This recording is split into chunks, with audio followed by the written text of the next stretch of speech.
ഇതാണ് പരിഹാരം. അപ്പോൾ അതിനിടയിൽ ഒരു സഹായം ആയിട്ടാണ് ഇപ്പം ഗവൺമെൻറ്റിൻ്റെ സ്കൂൾ യൂണിഫോം പദ്ധതിയെ ഉപയോഗപ്പെടുത്തേണ്ടത്. ഈ അനന്തകാലം സ്കൂൾ യൂണിഫോം പദ്ധതി നീണ്ടുപോയാൽ നമ്മുടെ പരമ്പരാഗത കഴിവുകൾ നശിച്ചു പോകാനുള്ള സാധ്യത ഉണ്ട്. അപ്പോൾ ഇതെല്ലാം ഒത്തുപോകണം. ഇപ്പം സംസ്ഥാന ഗവൺമെൻറ് തന്നെ പദ്ധതി തയ്യാറാക്കിയത് ഇതെല്ലാം കണക്കിലെടുത്തുകൊണ്ടാണ്. പിന്നെ ഇപ്പോഴും 10% ലൂം കവറേജാണ് ഈ സ്കൂൾ യൂണിഫോമിന് അലോട്ട് ചെയ്തിരിക്കുന്നത്. പക്ഷേ ഫീൽഡിൽ അതൊന്നല്ല കേട്ടോ. ഫീൽഡിൽ പിന്നെ കുറേ സംഘങ്ങളിൽ ഇപ്പം സ്കൂൾ യൂണിഫോമിൻ്റെ ഇത് മാത്രമേ നടക്കുള്ളൂ, വേറെ പടിയൊന്നും നടക്കുന്നില്ല. അങ്ങനെ ഒരു അവസ്ഥയുണ്ട്. അപ്പോൾ പിന്നെ പെട്ടെന്ന് ദീർഘകാലത്തേക്ക് നോക്കിയാൽ അത് ഈ വ്യവസായത്തെ തന്നെ നശിപ്പിക്കുകയും അങ്ങനെ ഒരു സംഗതിയുണ്ട്. കാരണം പരമ്പരാഗതമായ ടെക്നിക്കൽ കഴിവുകൾ നഷ്ടപ്പെടും. അതുപോലെ ഡൈയിങ്ങിൻ്റെ ശേഷി ഇല്ലാണ്ടാവും പിന്നെ സ്കൂൾ യൂണിഫോം ഇങ്ങനെ തുറന്നു പോയാൽ. അപ്പോൾ അങ്ങനെയൊക്കെയുള്ള പ്രശ്നം വരും.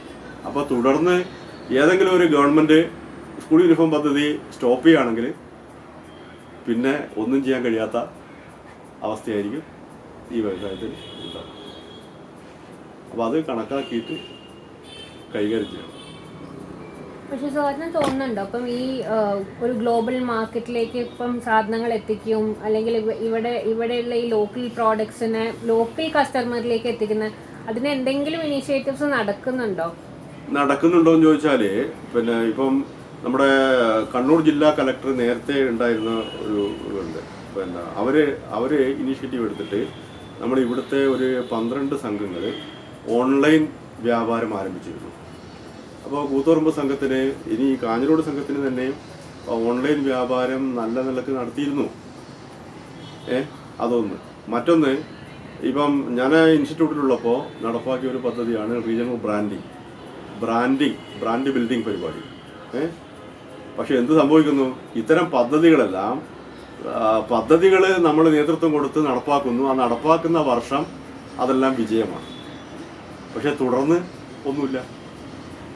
ഇതിൻ്റെ ഈ പ്രവർത്തനങ്ങളുടെ ഒരു തുടർച്ചയുണ്ടാവില്ലേ? ആ തുടർച്ചയില്ല.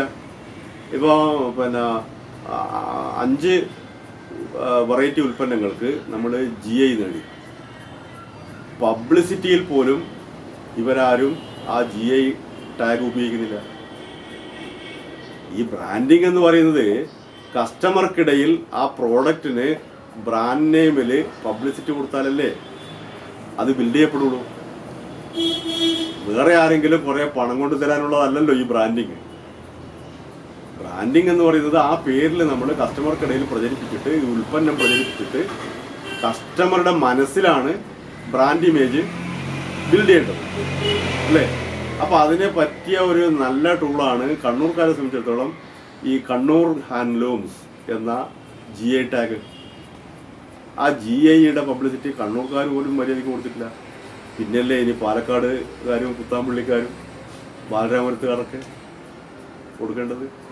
കാരണം എന്താ ഞാൻ പറയുന്നത്, വ്യവസായ മാനേജ്മെൻറ്റിൽ ഏറ്റവും പിന്നെ ഫലപ്രദമായിട്ട് ഇടപെടുന്ന ഒരു മാനേജ്മെൻറ്റ് സിസ്റ്റം കണ്ണൂർ ജില്ലയിലാണ് താരതമ്യപ്പെടുത്തിയാൽ ഉള്ളത്. പക്ഷെ അവർ പോലും ഈ ബ്രാൻഡിനെ ശരിയായിട്ട് ഉപയോഗിക്കുന്നില്ല.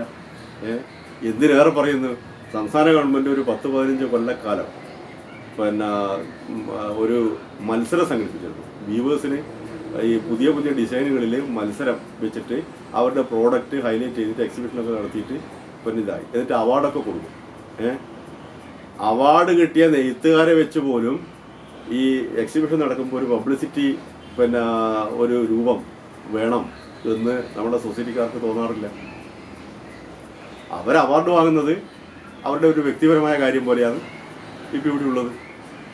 ശരിക്കും പറഞ്ഞാൽ എന്താണ്, ഇങ്ങനെ നമ്മുടെ നെയ്ത്തുകാരന് ഇന്ന ഡിസൈൻ രംഗത്ത് അവാർഡ് കിട്ടിയിട്ടുണ്ട് എന്ന കാര്യം കസ്റ്റമർക്കിടയിൽ പ്രചരിപ്പിക്കണ്ടേ? അപ്പോഴാണല്ലോ കസ്റ്റമേഴ്സിന് ഈ സൊസൈറ്റിയോടും ഈ ഉൽപ്പന്നത്തോടും ഒരു ആകർഷണീയത വരിക. അപ്പം അങ്ങനെ ഒരു പരിപാടിയില്ല. അപ്പം ഇങ്ങനെ അതായത് ഈ പ്രതിസന്ധി മുറിച്ചു കിടക്കാൻ ഈ കസ്റ്റമറെയും പിന്നെ ഈ പ്രോഡക്റ്റിനെയും ബന്ധിപ്പിക്കാനുള്ള ലിങ്ക് എന്ന നിലക്ക് ധാരാളം പദ്ധതികൾ ഇതിനകം നടപ്പിലാക്കി വിജയിപ്പിച്ചിട്ടുണ്ട്. പക്ഷെ ഇതിനൊന്നും തന്നെ തുടർ പ്രവർത്തനം ഇല്ല. എന്താ കാരണം? മുതൽ മുടക്ക്, മൂലധനം ലഭ്യമാക്കാൻ വേണ്ടിയിട്ടുള്ള പരിപാടി ഇല്ല.